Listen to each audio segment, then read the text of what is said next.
Армысыздар көрермен, бірінші Қарағанды телеарнасында жаңалықтар, студияда Зарузат Абдырасыл қызы. Алдымен күннің айшықты оқиғаларына көз жүгіртсек. Президент үкіметке бизнесті қолдауды ерекше тапсырған. Алайда кәсіпкерлер несие алуда көптеген мәселелер бар екенін айтады. 10 тамыз ұлт руханиятының темір қазығы Абай Құнанбайұлының туған күні. Мереке аясында қаламыздағы хакімнің ескерткішінің алдында салтанатты жиын болып өтті. Ақтөбелік Владимир Селевич күннен қуат алатын көлікті өзі жинап шығарған. Енді сол автокөлігімен еліміздің өңірлеріне саяхаттап жүр.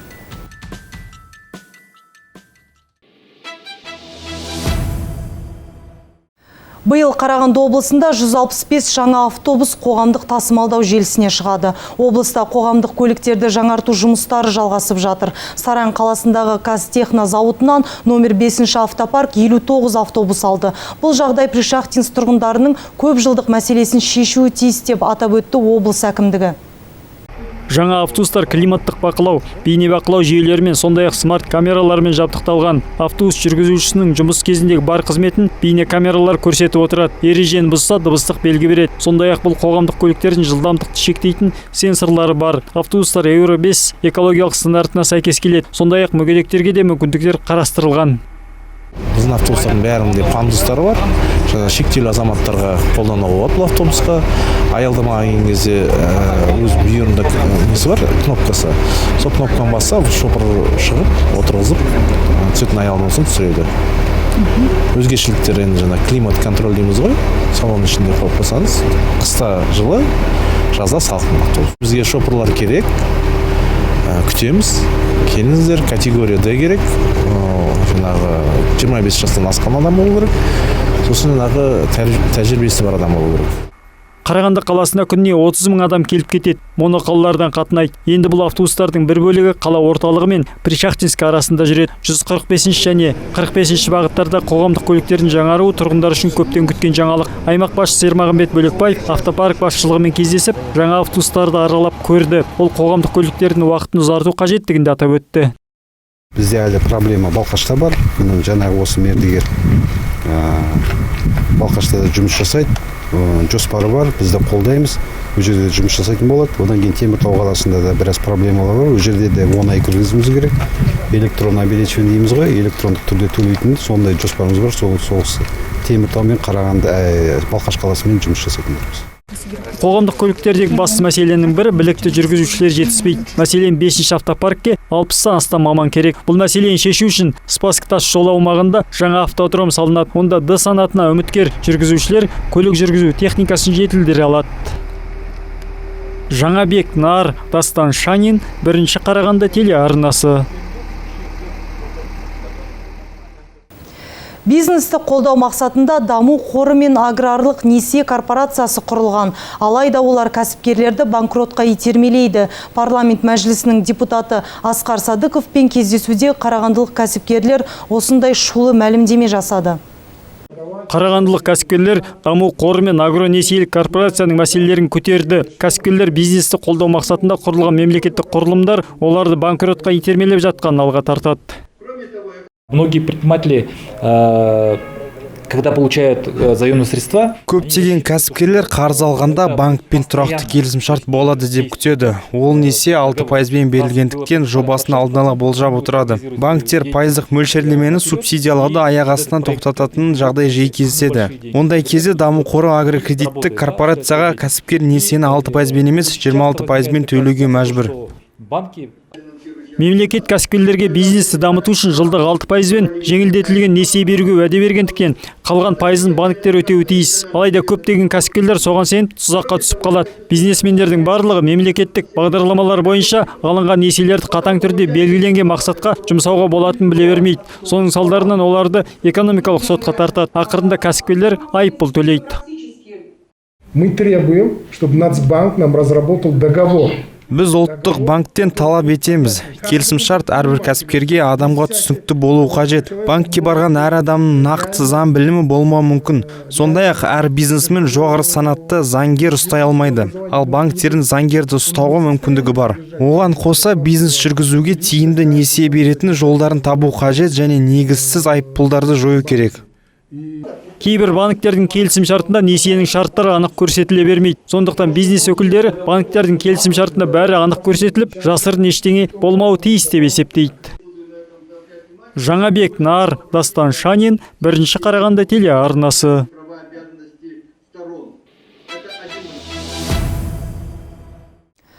Қарағанды, сондай-ақ Астана, Алматы, Шымкент және Ақтөбе қалаларында полицейлер жезөкшелікпен айналысқан топты ұстады. Олар порнографиялық материалдарды дайындау және таратумен шұғылданған. Қылмыс жасаушылар модельдік агенттің атын жамылып, әлеуметтік желі арқылы 18 бен 25 жас аралығында қазақ қыздарын ай сайын 2 миллион теңгеге дейін төлеуге және құпиялылыққа уәде беріп, ұзақ уақыт бойы жұмысқа тартып келген. Егер қыздар мұны жалғастырудан бас тартса, қылмыскерлер психологиялық қысым, бопсалау және ақшалай айыппұлдарды қолданған. Топтың құрамына ұйымдастырушылар, менеджерлер, рекрутерлер, әкімшілер, IT мамандар және бухгалтерлер кірген және олардың нақты атқаратын қызметтері белгіленген. Полицияға барлығы 118 адам жеткізіліп, қылмыстық топтың 13 негізгі ұйымдастырушысы, оның ішінде 3 шетел азаматы уақытша ұстау изоляторына қамалды. Қазіргі уақытта Ішкі істер министрлігінің тергеу департаменті трансұлттық қылмыстық топ құру, оған басшылық ету және қатысу фактісі бойынша сотқа дейінгі тергеп тексеру жүргізуде. Қылмыстық топтың негізгі мүшелеріне мүлкі тәркіленіп, 20 жылға дейін бас бостандығынан айыру жазасы қарастырылады. Соңғы 5 жылда қылмыстық топ қаражатының белгіленген айналымы 3 миллиард теңгеден асқан. Астана, Алматы, Шымкент, Ақтөбе және Қарағанды қалаларында полицейлер тәулік бойы интимдік қарым-қатынаста болған қыздардың видеосын онлайн трансляциялауды ұйымдастыру үшін жабдықталған 79 кеңсе мен пәтерді анықтады. Арнайы операция барысында аталған қалаларда бір мезгілде 138 тінту жүргізіліп, 80-нен астам компьютерлік техника, 1 келіге жуық есірткі және 69-нан астам ақш доллары тәркіленді. Жаңабек Нар, Дастан Шанин, Бірінші Қарағанды телеарнасы. Ішкі істер министрлігі қоғаммен серіктестікте қоғамдық қауіпсіздік тұжырымдамасының түпкілікті нұсқасын ұсынды. Бұл стратегиялық құжат халық үніне құлақ асатын мемлекет қағидатына сәйкес келетін қоғамның нақты сұраныстарына бағдарлана отырып дайындалып жатыр дейді полицейлер. Тұжырымдаманы әзірлеуге қоғам, халықаралық және ұлттық ұйымдардың сарапшылары, ғылыми қоғамдастық өкілдері белсенді түрде қатысты. Жаңа құжаттың басты мақсаты азаматтардың өмірін, денсаулығын, мүлкі мен құқықтарын қылмыстық қолсоғушылықтардан қорғауды күшейту үшін жағдай жасау, қауіпсіз қоғам құру. Бұдан басқа онда бюрократиялықтан халықтың сұраныстарына бағдарланған полиция жұмысының адамға бағытталған моделіне көшу жөніндегі іс-шаралар бекітіледі.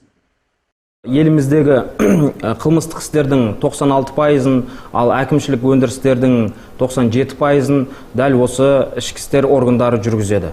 Күнделікті тұрмыстық өмірде кез келген оқиға орын алған жағдайда азаматтармен алғашқы қарым-қатынасқа түсетін ол полиция қызметкерлері. Демек, біздің қызметкерлердің іс-әрекетіне қарап жалпы билік туралы көзқарас қалыптасады деп те айтуға болады. Сондықтан осыны ескеріп, біз қазіргі әзірленіп жатқан қоғаммен бірлесіп әзірленіп жатқан қоғамдық қауіпсіздікті қамтамасыз ету тұжырымдамасында осы полицияны трансформациялау бөлігін көздеп отырмыз. Бұл құжатта сыбайлас жемқорлыққа қарсы күрес нақты фактілерге негізделген. Кез келген азамат полицейді еш кедергісіз парақорлыққа бейімділігін тексере алады деп сендіреді Ішкі істер министрлігінің қызметкерлері. Адалдық және адалдықты тексеру интегрити чек деп аталады. Оның мәні полицеймен байланыста болған кез келген азамат бар жағдайды өзі қадағалайды.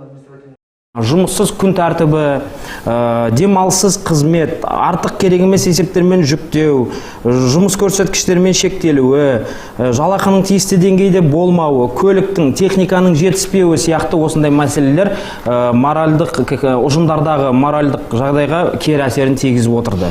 Енді өздеріңіз ойлап көріңіздер, ескі ғимаратта күн түн демей шаршап шалдыққан қызметкерден сыпайы бол, мейірімді бол деп талап етуде оңай емес. Сондықтан полиция қызметі қоғам сұранысына сай болу үшін еңбек жағдайын жақсарту бойынша шұғыл және жүйелі шараларды қабылдау қажет болды. Ішкі істер министрлігі қызметкерлерінің пікірінше, жалпы қоғамдық қауіпсіздікті қамтамасыз ету тұжырымдамасы қауіпсіз қоғам құру және азаматтардың құқықтары мен бостандықтарын нығайту жолындағы Қазақстанның маңызды қадамы болады дейді. Қарағанды облысында 16 мыңнан астам бала бірінші сыныпқа барады. Ал 1 тамызда жақсылық жаса ұранымен республикалық мектепке жол акциясы басталды. Облыстық білім басқармасы аз қамтылған және әлеуметтік жағдайы төмен отбасы балаларын жаңа оқу жылына дайындауға тұрғындарды атсалысуға шақырады. Оқу жылына дайындық кезінде көмектің бірнеше түрі бар. Мысалы, оқушыға заттар мен оқу құралдарын сатып алып беруге болады. Қолжетімді бағамен мектеп жәрмеңкелерін ұйымдастыруда жәрдем берудің бір жолы. Мектепке жол акциясы 30 қыркүйекке дейін жалғасады. Осы тамыз айында Қарағанды қаласында отандық өндірушілердің мектеп киімдерін мен кеңсе товарларын саудасы өтеді. Бұл қажет нәрсенің бәрін қолжетімді бағамен сатып алуын жақсы мүмкіндік.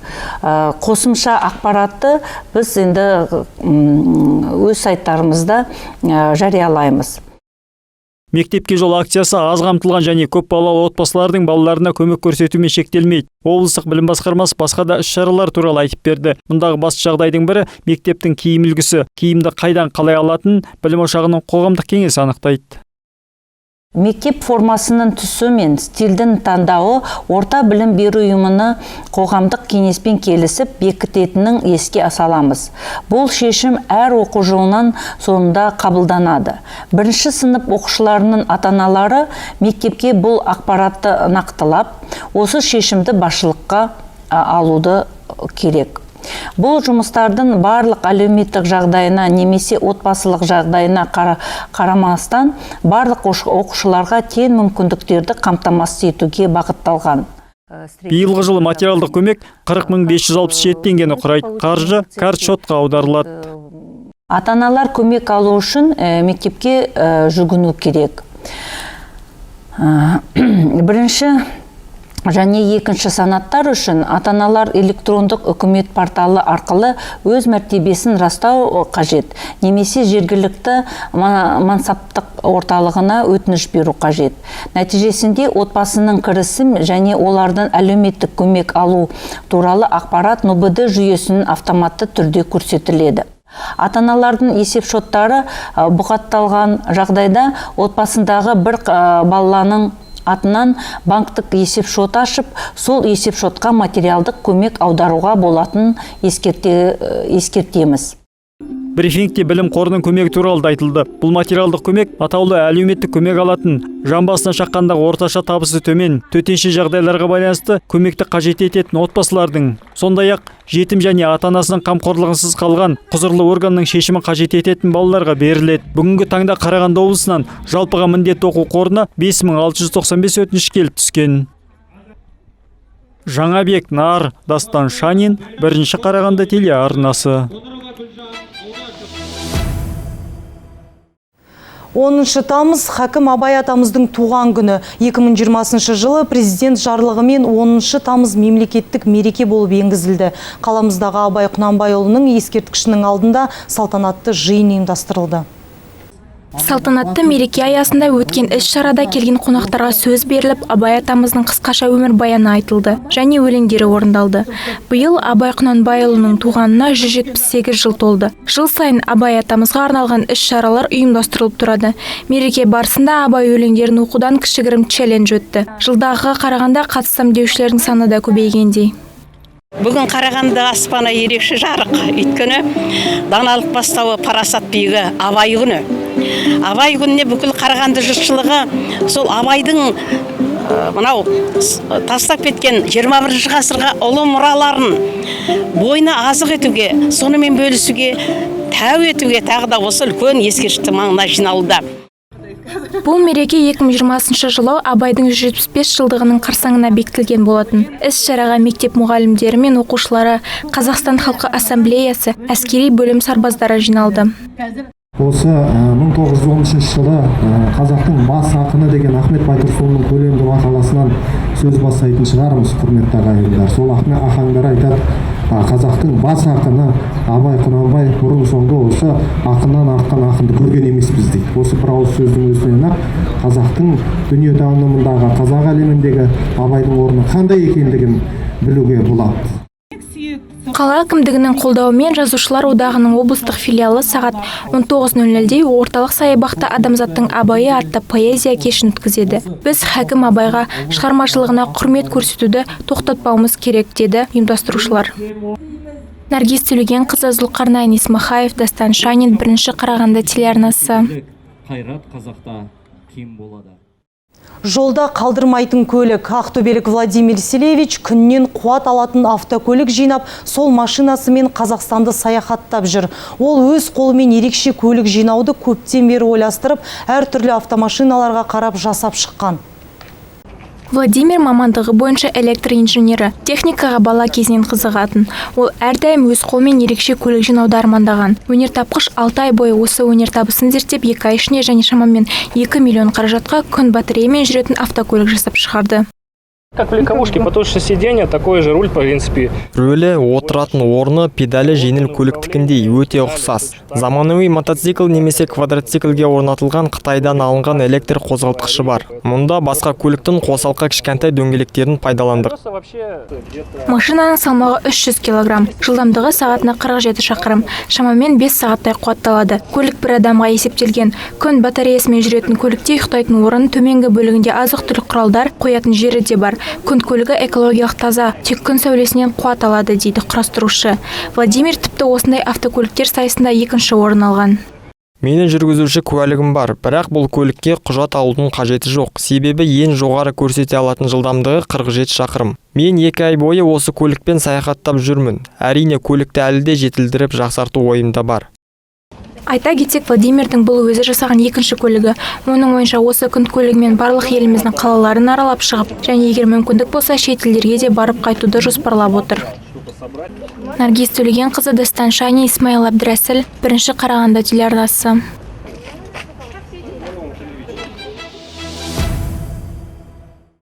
Қарағандылық спортшы Артем Саркисян Қытайдың Чэнду қаласында өткен дүниежүзілік универсиаданың қола жүлдегері атанды. Қазақстан құрамасы 20 медаль жеңіп алды. Бұл 2013 жылы Қазанда өткен студенттер арасындағы әлемдік турнирден кейінгі 2-ші жеңіс нәтижесі. Біздің спортшылар бұл сайыста 30 жүлдені жеңіп алды. Чэнду қаласында өткен бүкіл әлемдік жазғы универсиадада 113 елден 6500 студент спортшы 18 спорт түрінен бақ сынады. Командалық есепте бірінші орынды Қытай құрамасы 178 медальмен жеңіп алды, ал Қазақстан 20-ші орында. Қарағандылық спортшы Артем Саркисян семсерлесуден ерлер ұлттық құраманың сапында қола жүлдеге ие болды. Еске сала кетейік, наурызда Италияның Падуа қаласында бұл жігіт биыл да үздік шыққан болатын. Жеке сында қазақстандық Артем Саркисянның жүлдесі тәуелсіз Қазақстан тарихындағы семсерлесуден ересектер арасындағы әлем кубогының алғашқы медалі. Бұған дейін ірі халықаралық жарыстардан жүлделерді қарағандылықтар тек қылыштасудан алатын.